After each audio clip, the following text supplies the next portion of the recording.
Ladies and gentlemen, how do? Welcome to Through the CatFlap, with me, your host, Sir Larry the Cat. I wonder who lives in a house like this. We shall take a little journey down bad memory lane, and look at some of the specimens that I have been forced to share my home with. Let's begin with the man who had the shiniest forehead that I have ever seen on a human, one David Cameron. Life here in number 10 as the Chief Mouser is not without issues, especially over the last 14 years, where the Tories changed leaders more often than the average bloke changes their Bill Grundys. I've had to put up with a selection of half-wits and fruitcakes.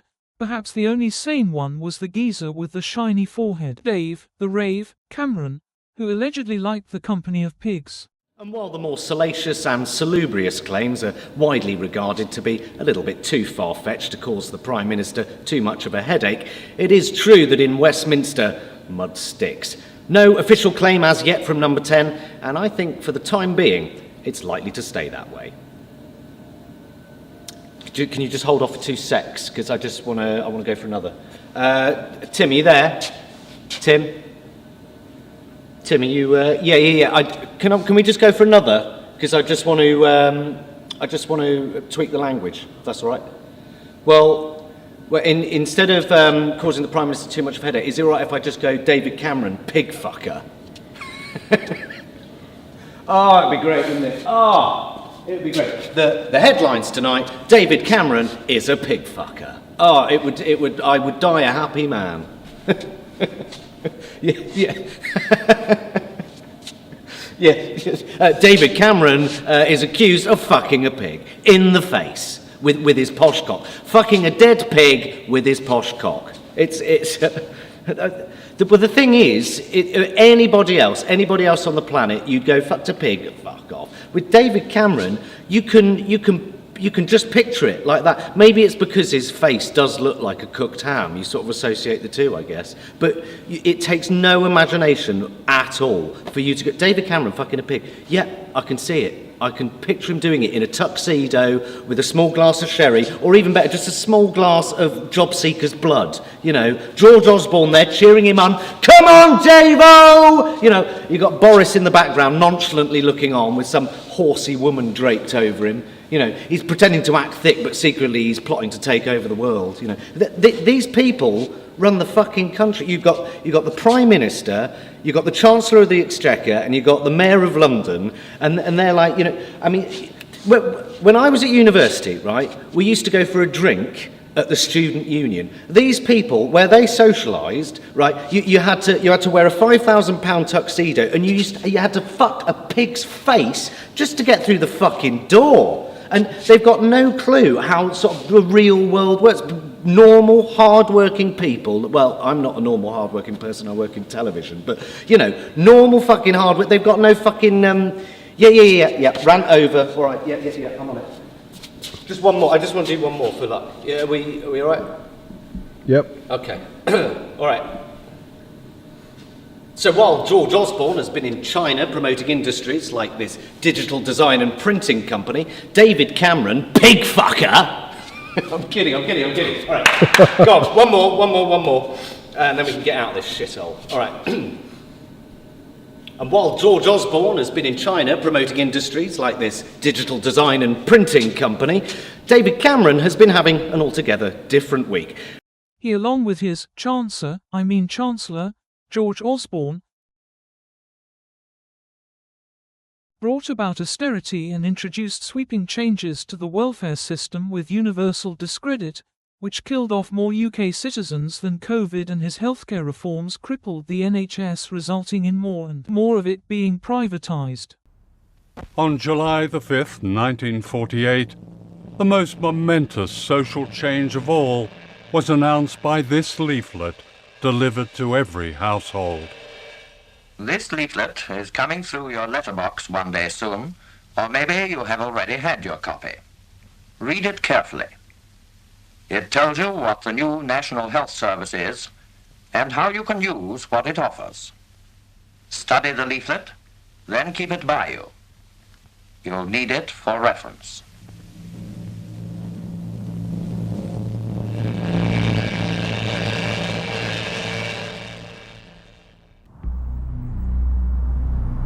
All this wheeling and dealing behind closed doors fed into the 2012 Health and Social Care Act, which promoted privatisation and changed the NHS as never before.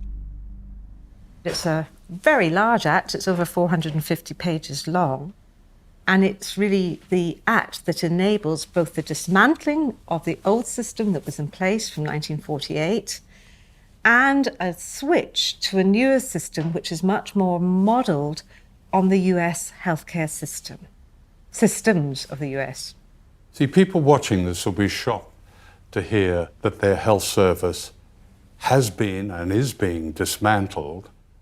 One of the founding duties on the Secretary of State in 1948 was the duty to secure and provide health services throughout England for everybody. And that's the duty that has been abolished. That duty to provide has gone. The Secretary of State has a much weaker duty to promote a comprehensive health care, but the duty to provide services in accordance with the Act has gone. And as well as that, there is now a requirement to contract, a duty to arrange services instead, which is really legalese for contracting. And the way in which our government and NHS England is choosing to interpret it as commercial contracting.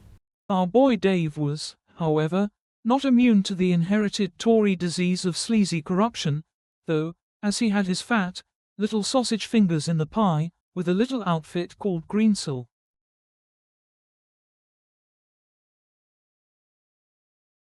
It had been suggested that the alleged piggy diddler Dave has shown a significant lack of judgment in lobbying the government on behalf of the company after he in 2020, Mr. Cameron tried to persuade ministers to allow Greensill, who employed him as an advisor, to join a scheme called the Corporate COVID Financing Facility, CCFF.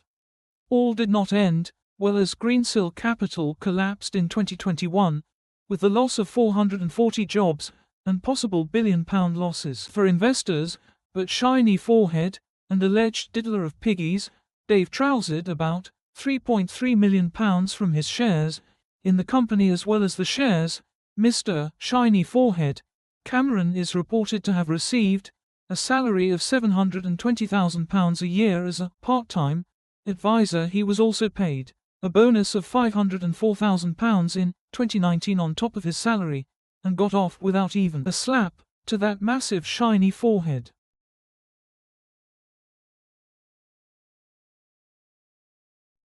During his time in my beloved home number 10, and I can attest that both he and the spaffer, Johnson, both had smelly feet, but I digress.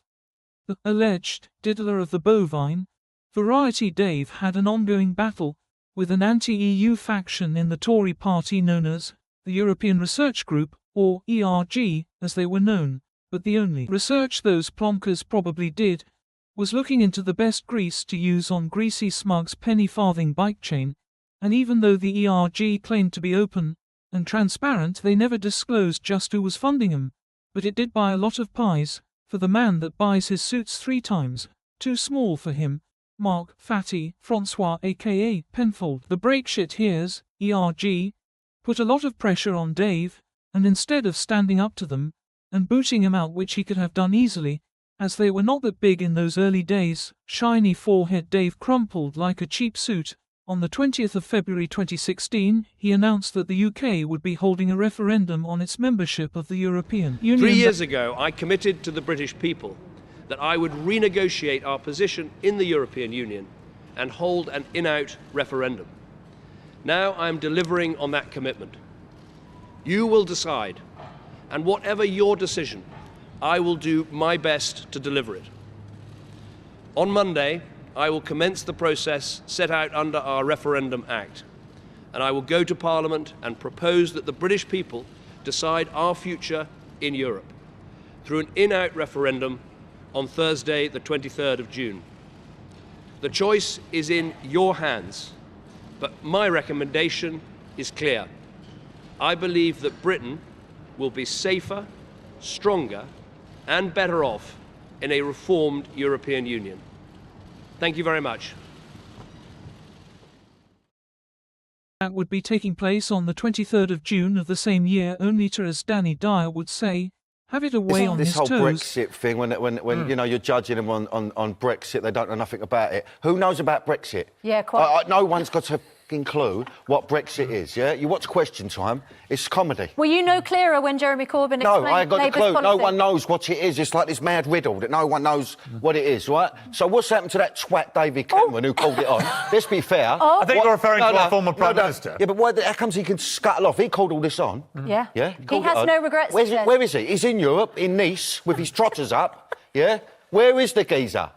I think he should be held accountable for it. He should be held accountable for it. It's a valid point. A lot of people do feel that. And he resigned on July 13th, But the British 2016. people have made a very clear decision to take a different path. And as such, I think the country requires fresh leadership to take it in this direction. I love this country, and I feel honoured to have served it. And I will do everything I can in future to help this great country succeed. Thank you very much. But not before I had left him some delightful presents in those smelly overpriced shoes of his.